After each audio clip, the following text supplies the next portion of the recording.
You know, my fellow Republicans, a speaker stood before an audience almost 48 years ago in the state of California. His name was Ronald Reagan. In the 1964 campaign, he gave a speech. You can applaud Mr. Reagan's name, my boyhood hero.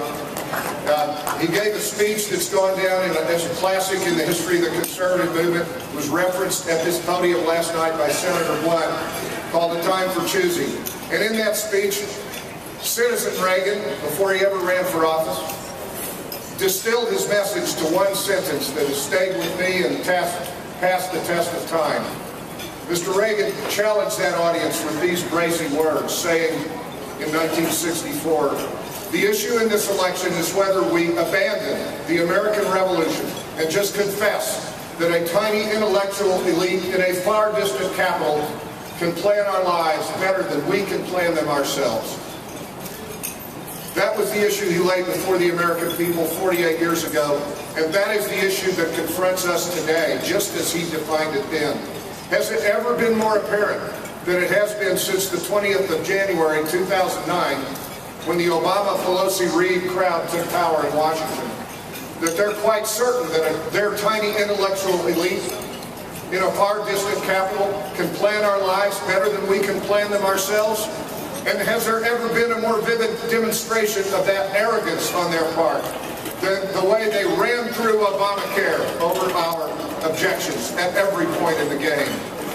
We Missourians were in the forefront of objecting through letters to the editor, calls into radio shows, town hall meetings, Tea Party uprisings, so many of which I attended, and I want us all to be reaching out to our friends in the Tea Party because their natural home is in a majority of the majoritarian Republican Party.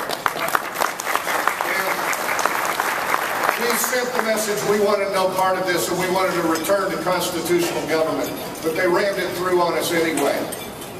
But even then, Missourians were rising up. And I loved Ed Martin's prayer where he emphasized "we the people," because it was we the people who rose up. This was not a top-down matter in the state of Missouri, not in my home state.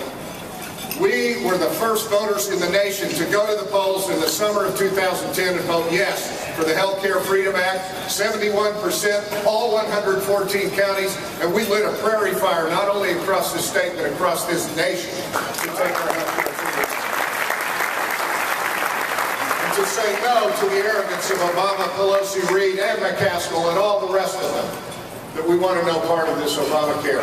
And then it was your legislators who put that out. It was our conservative majorities in Jefferson City who referred that bill to a vote of the people. God bless them, and God strengthened them in this work. But they weren't finished. Just this year, they put another measure out to a vote of the people, and my friend Eric Burleson just referenced it. You will get a vote on this, on that Senate Bill 464 at the November election, to say, "No, Governor Nixon, neither you nor anyone else in state government may set up the health care exchange that is at the heart of Obamacare.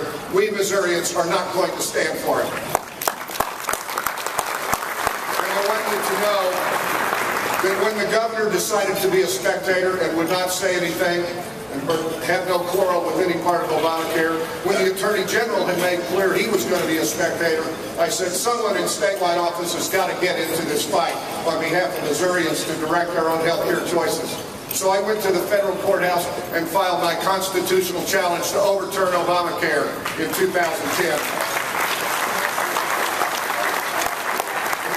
Republicans, there is not a nickel of your taxpayer money in that lawsuit of Kinder versus Geithner, Kinder versus Halder, Kinder versus Sebelius.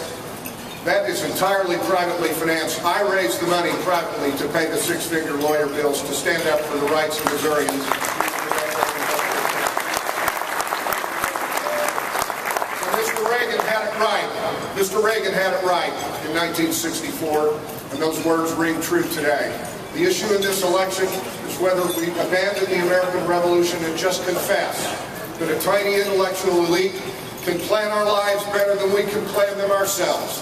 I know what answer you give, I know what answer I give, and I know what answer the people of Missouri have already given and will give again if we take our campaign to them over the next 5 months.